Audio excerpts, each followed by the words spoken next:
Magandang hapon po sa inyong lahat. Ayan, kinuha ko na yung lahat ng sibuyas. Yan yung natira nung kinuha ko noon. Nilagay ko sa ziplock at nilagay ko sa freezer. Kahapon, yung iba, ipinamigay ko na sa mga kaibigan ko kasi sobra naman sa akin. Ito, ang ginagawa ko, ibibilad ko yan sa araw.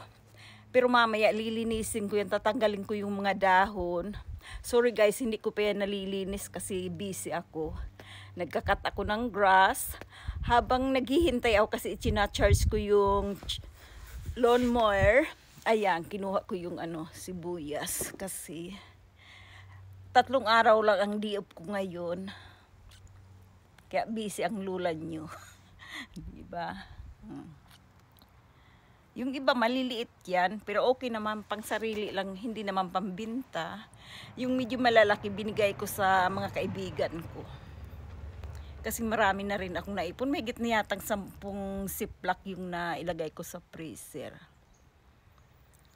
Ito iiwanan ko lang sa labas. Naman yan kahit ang mga February. Nilalagay ko lang yan sa karton. Basta wala siyang sugat.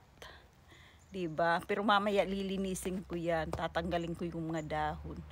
Tapos ibibilad ko ng ilang araw. Ayan. O di. Kahit 1 taon hindi na yata ako bibili ng sibuyas. Diba? Sariling wala pang fertilizer. Kaya okay. Diba? O siya, sige. Salamat sa inyong panunood. Ingat kayo lagi. Lalo na yung mga nandyan sa Pinas. Parating may bagyo. Sige guys. Thank you. Bye-bye.